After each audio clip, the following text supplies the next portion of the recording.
বারাসাত ১ নম্বর block ইমাম organisation and welfare ট্রাস্টের উদ্যোগে মোদী সরকারের কালা কানুন ওয়াকফ বিলের বিরুদ্ধে প্রতিবাদ সভা। মুসলিমদের মসজিদ, মাদ্রাসা, ঈদগাহ, খানকা, কবরস্থানের সম্পত্তি বাঁচাতে কেন্দ্রের মোদী সরকারের কালা কানুন ওয়াকফ বিলের বিরুদ্ধে প্রতিবাদ সভা হয়। বারাসাত ১ নম্বর ব্লক ইমাম অর্গানাইজেশন অ্যান্ড ওয়েলফেয়ার ট্রাস্টের উদ্যোগে ৮ই ডিসেম্বর রবিবার দুপুরে ২টো নাগাদ কদম্বগাছি মিলন সংঘের মাঠে প্রতিবাদ সভা অনুষ্ঠিত হয়। প্রধান বক্তা হিসেবে উপস্থিত ছিলেন ফুরফুরা দরবার শরীফ মোজাউদ্দোয়া অনাথ ফাউন্ডেশনের কর্ণধার পীরজাদা তোহা সিদ্দিকী, কামারুজ্জামান সংখ্যালঘু যুব ফেডারেশনের কর্ণধার, Siyamat Ali progressive youth foundation, Abu Siddiqui Khan Sirat welfare trust, Imtiaz Ahmed Molla বিশিষ্ট সমাজসেবী, নাসিরউদ্দিন মিসবাহ ইমাম অর্গানাইজেশন সহ সম্পাদক মোহাম্মদ মোশাররফ হোসেন, সম্পাদক মোহাম্মদ আকবর আলী সেক্রেটারি, বাহারুল ইসলাম ইমাম অর্গানাইজেশনের ক্যাশিয়ার, হাবিবুর রহমান হুজ্জতুল্লাহ সদস্য সহ সকল নেতৃত্ব এবং সমাজসেবীরা উপস্থিত ছিলেন। কেন্দ্র সরকার ওয়াকফ আইন পাল্টাতে পার্লামেন্টে বিল পাশ করানোর জন্য সর্বোচ্চ চেষ্টা চালাচ্ছে, আর এর বিরুদ্ধে সরব হয়েছে মুসলিম সংগঠনগুলি।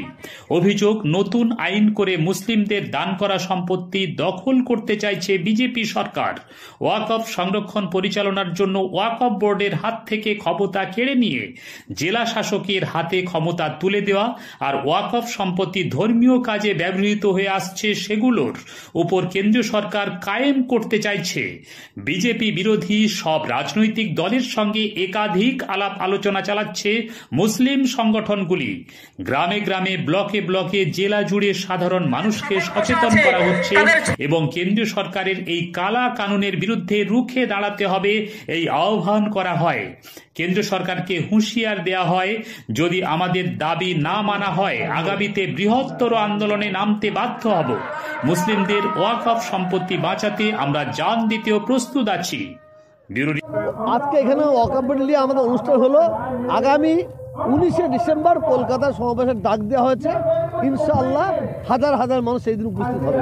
হুঁশিয়ারিটা ওর কাছে রাখতে পারুন। আর আমাদের হুঁশিয়ারিটা যখন আমরা শোনেন, মানুষজন খেপবে, মানুষজন বিদ্রোহী করবে, তখন কেন্দ্রীয় রাজ্য আমরা কিছু বুঝবো না।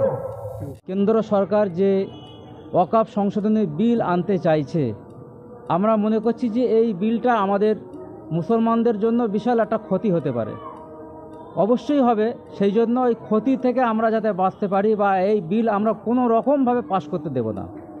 আমরা সমস্ত রকম আন্দোলন চালিয়ে যাব। যদি কেন্দ্র সরকার যদি আমাদের আন্দোলনকে যদি না করে যদি পাশ করার চেষ্টা করে, আমরা বৃহত্তম আন্দোলন আরও করব। আমরা সবাই রাস্তায় নেমে যাব, ব্যাপকভাবে আমরা আন্দোলন চালিয়ে যাব। কোনো রকমভাবে আমরা এই বিল পাশ করতে দেব না। মোহাম্মদ আকবর আলী, আমি ইমাম অর্গানাইজেশন ওয়েলফেয়ার ট্রাস্টের আমি সেক্রেটারি।